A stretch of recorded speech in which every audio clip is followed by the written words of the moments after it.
Hey everybody, what's going on? So back to the whole Bleach thing with the new chapter coming out this week. So thought we'd start a little review-esque such theorization channel. So my name is Akra, I'm Hunter. and this is just going to be the quick recap at the moment. So chapter begins obviously at where the last one left off, aka Bosby being vacuumed literally through the wall, and the Shinigami kind of rejoice for the time being. Course doesn't last. One page later, we see poor Omida against a wall attacked by BG9. Which, again, surprising that BG9 would be the one that is fighting him and not Toshiro in a sense. But nonetheless, the first picture we see is of BG9 with a weird, I don't know how to explain it, but basically it looks like just a lance coming out of his cloak in a sense. In a way, it makes a big speech about the whole captain situation. So after that, of course, BG9 gets very quote unquote upset by the situation and literally pierces through the wall, smashes through a pretty decently sized building, and manages to pierce his little sister, Marime, I believe, and kind of lifts her up and uses her as bait to get Omida to speak. Of course, Omida doesn't know what's going on at the moment. He attacks BG9, and at the time that happens, BG9 kind of once more shows off that he has more than just one lance at a time able to be used. Once that was done, we see that he literally has a Gatling gun, apparently. He begins firing off against Omida, and that's when Soifun shows up. From that point on, it is just a little speech where she realizes the whole Shinko is complete and it's wind, which again kind of expected considering what it's meant to be used for and the way Yoruichi used it earlier on. But she has a kind of butterfly formation with the whole thing. She attacks BG9. BG9 apparently is forced through the walls of the city and gets pushed back rather far. Everybody seems surprised by this, ending with Toshiro noticing that Bazvi is still alive and moving, however, half his face and body seem to be missing in a way. So after that, Bazvi mentions that there is a quote unquote preliminary test apparently that's happening, and at that point, mentioned that nobody has started fighting yet, and we see BG9 with actual eyes beginning to move once more. So yeah, that was pretty much Bleach 549 right there, as he just said. Mostly, I'm guessing we're kind of stuck with Basby and BG9 for a bit. Possibly more other Sternritter for the moment. We don't know yet until probably next week. Kubo's just that, unpredictable.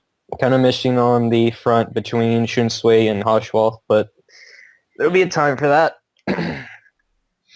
So just basically minor things to notice about whenever this was going on. So it's mostly the fact. Okay, so mostly there's people been relating that the K to BG9 either stands for like knowledge or knowing, something along the lines of that, over the considerable fact about how much he kind of knew about instantly pretty much everything at the given situation. I mean, when it came to Omeda's family, he was easily able to figure that out, who was related to who, just based on Ryatsu when it was maced over, I believe, 50%.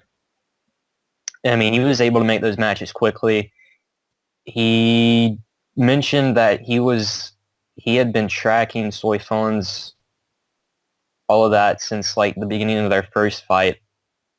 And that was actually who he was coming for first, but that never came around. And of course, back when it came to her using Shunko, he kind of knew about that. He knew the fact that hers wasn't supposed to be as complete when it came to like, compared to Yorichi or any of that. And it's just basically he kind of knows a lot. He knows who he's going up against and he knows what he's doing. Another thing to notice basically, I guess, is I guess we'll talk about how strong he is in actual terms from what we can just note. He took a direct hit from Omeda's release on Bakuto straight to the face once, and that did completely nothing at all. Like, I mean, that hit him straight in the face. It left, like, the markings on I guess, his helmet or face. We don't know exactly in regards to BG9. Clearly not, because, again, back to the eyes that we saw at the very end. Takes that straight at the face and ends up living. Well, of course he'd obviously live, but I mean, stand straight up, not even, like, really affected by that. Another thing, back when BG9 took the Shunko hit, they really didn't even go down. I mean, as far as you can tell, he doesn't go down at all. He just kind of stands there and he gets pushed back clearly, but he didn't really exactly fall down or anything. I also don't know if it was like a noticeable, like, I guess, drawing kind of perspective thing, but when he takes that hit, he expands a pretty considerable amount.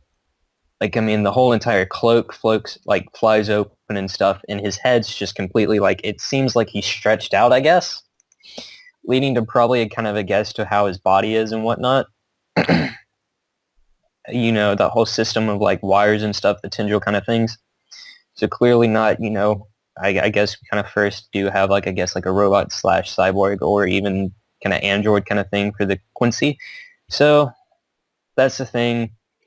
And I guess if there was another thing to note is back when Basby's pinned to the wall, seems like, half his face and, like half his face, half his body's like noticeably frozen.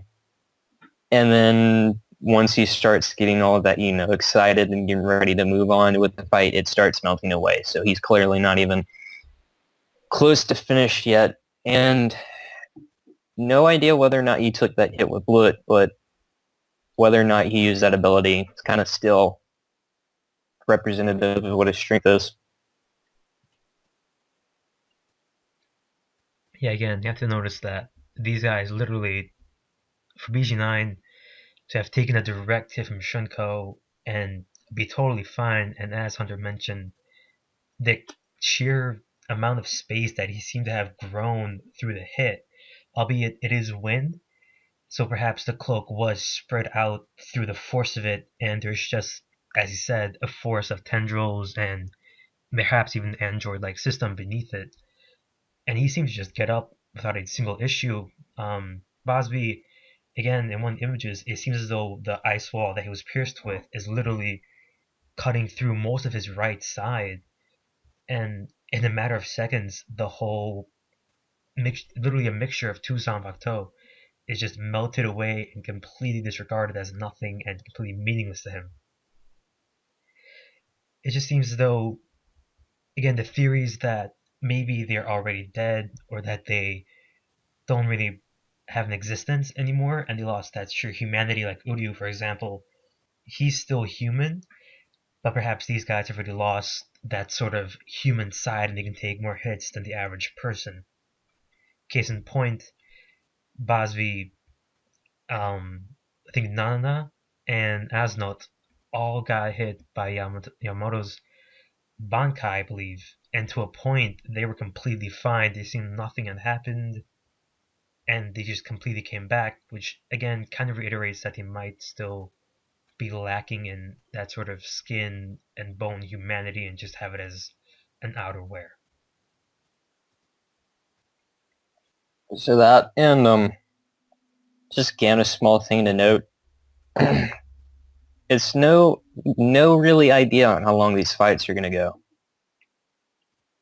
Considering that Kubo stated that, this arc might go on for several more years, 4 to 5, he said he has that material to keep going.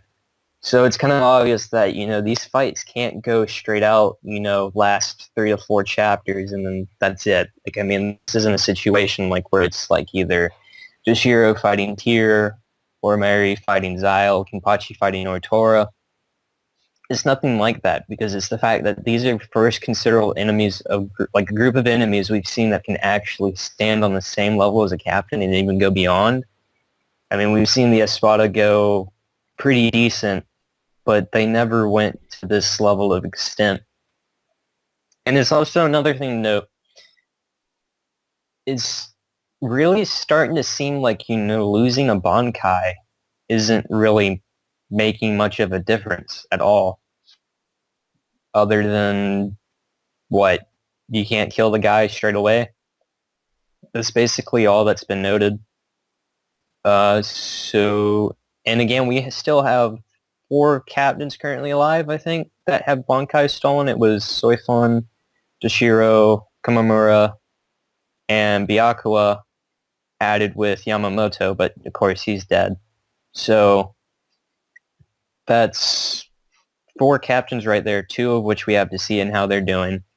And whenever Byakuya comes around back from the Royal Palace.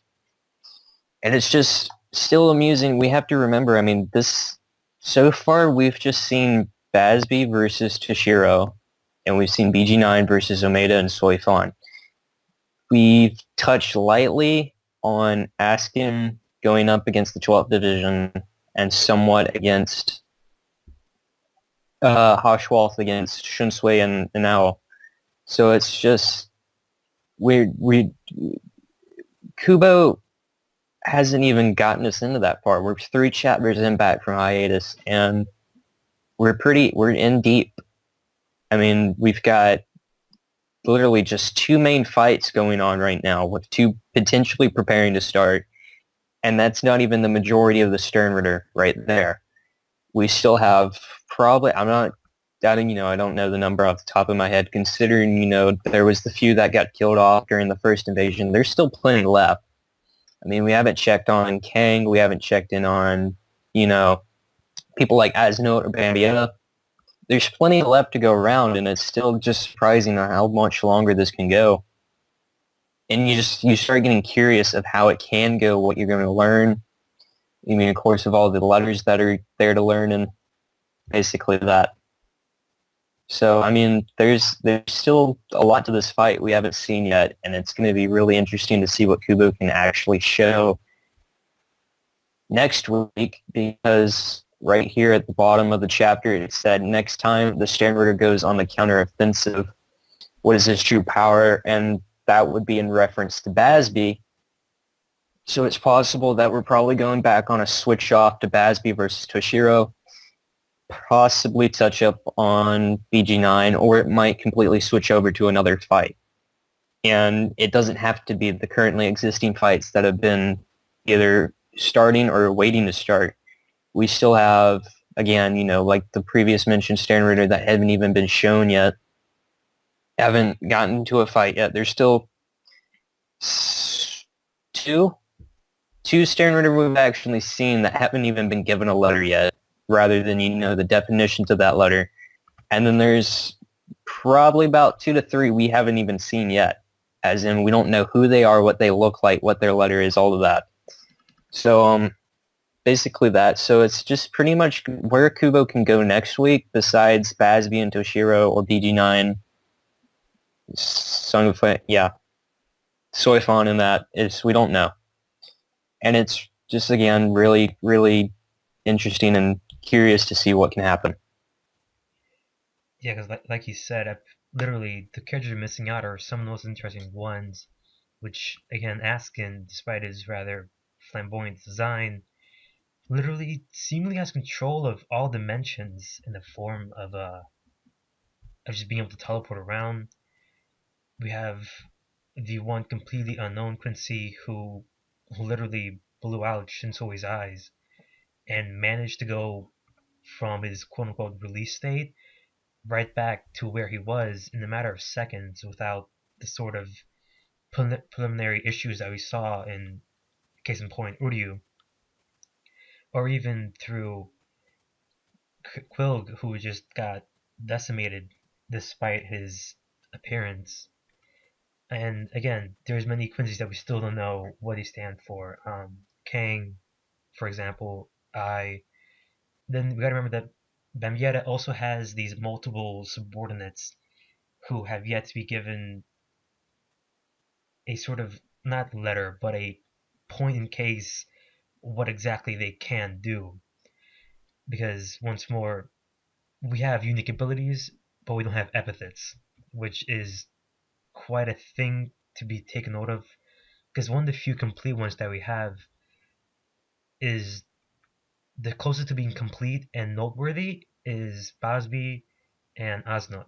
Because at the moment we know that F more than likely stands for fear, but for characters whom we know nothing about, it seems unlikely that we'll ever see anything come from them.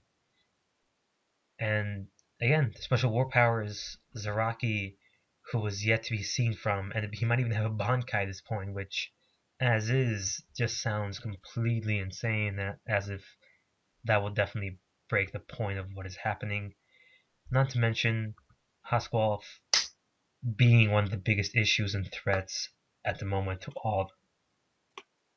But that remains to be seen in Bleach 550, which, again, considering that it's going to be 550, I would assume it might be a special chapter in which there's coloring or some sort of different element, because every 50 chapters something usually gets mentioned or put out there.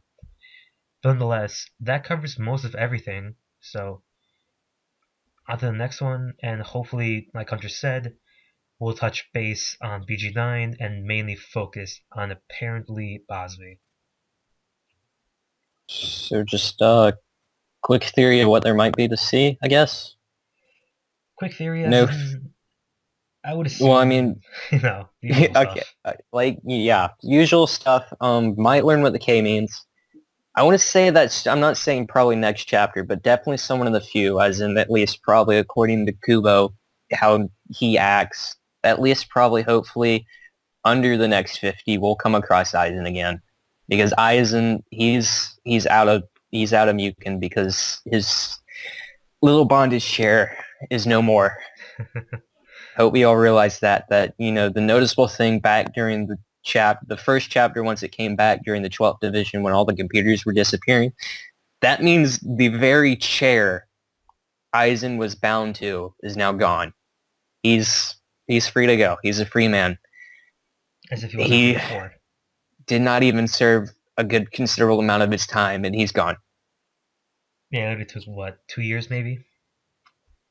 Not even Even 2 years. yeah, I mean even in the years, well, quote unquote Shinigami years, you probably spend nothing more than 1 month to him, more than likely, is what it felt like.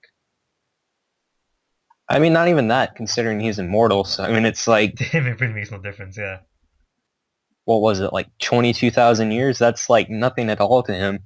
yeah. Again, it's just a He's matter got of that time. waiting. He really So does. yeah, possibly warning what the K means, possibly a scene about Aizen soon. But that's not necessarily having to relate to the next chapter. Uh, Wall stands, we'll probably see those. Yeah, probably see what The they you mean know as the well. the Quincy final form that replaced the Let's Steal. So that so hopefully we might probably see that between Basby and BG9 or something.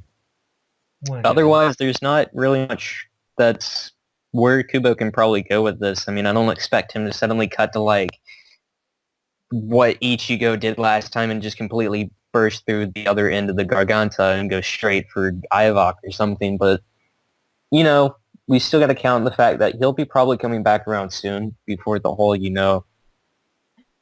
things start getting really serious. Notices the fact that Uryu is on the other side, which is a hilarious kind of thing to note that at this point that, the moment Soul Society of the Sabertay got switched with the Vandenreich, their little, town or whatever, they're like, you have that scene of like Ivok and Hoshwalth and Uryu standing up on there. No one notices it. No one notices it. No one seems to It's like bother with Uryu's that. completely invisible, and no one goes like, "Isn't that Uryu guy over there? Isn't he wasn't he a good guy? No, he's a bad guy, and we're gonna die." Can't wait for that scene where all the cheering Shinigamis suddenly flip face and are completely terrified. That's a noticeable thing, I guess. It kind of, I guess, like a minor thing to note again. They're all in that whole cheering kind of thing, and they don't realize that this is nothing. Like, I mean, you can't really go and start cheering over the fact that Toshiro managed to pin Basby to the wall and cut through him slightly with the vacuum ice blade trick, when this is the same exact guy that shows up straight at the middle of, the first invasion, goes and takes down Kira, Literally blowing out a complete chunk of his blowing, chest. yeah, chunk of Kira's chest, and, takes down two of the guys, literally smashes their heads into the concrete, the ground, and then slashes the other guy or whatever, however, I guess maybe decapitated him? I don't know. We never really saw how that guy died, but you know to Oh, my we know it point. ended bad. He is the guy you just really can't go and say, go and start cheering that he just managed to get taken down by a small tactic this early and then, start going like, oh, he's dead, guys, without even checking if he was dead. Really, they really tend to mock the fact that you should really check if someone's dead in this whole predicament they're in. Thing about Bleach, I guess it kind of counts on a thing with Kira because we might see something about Kira soon. If Kira's not dead, don't ever trust that someone might be dead without actually getting confirmation of it. Quote unquote, like every character that we've all thought was already Every dead. character, like, I mean, unless they end up like, Zyle, and, you get that whole ending theme of like, there you go die for like the next 100 years, or, they get completely obliterated, cut in half, torn apart, and end up probably like that guy in Bambietta's room. Don't go and assume they're dead without actual confirmation from Kubo because that's exactly how he trolls. Probably gonna sit here and think that Kira is dead when he's not. I mean, look, we thought the same thing about Grimmjow, and Grimmjow will be back soon. Which, everybody can wait for that. As well as again, all we're waiting for next chapter is, of course, this fight, but the big current ideals is the Fullbringers, other Shinigami which have not been mentioned, and maybe some Arrancars who might come along the way. So yeah, that's pretty much that. Is that it or I'm pretty sure we covered it all, so again, that's it. Until next chapter, I suppose. next chapter? Yeah. So I guess we might try to do this a weekly thing, I guess, or whenever schedules actually work for it. Yeah, probably Wednesday, Tuesday get uploaded as well. Wednesday, Tuesday. Just really depends how personal schedules go and whatnot. And so basically that. Granted, this will probably get better, shorter videos, the further we go as we start actually learning ways to go ahead and give a review for this because, I mean, this is the first time we've done this. Actually recorded it, but, likes of that. So, that's about it. Pretty much is it. Again, I'm Hunter. And I'm Akraf, so thank you for watching, and we'll see you all next week.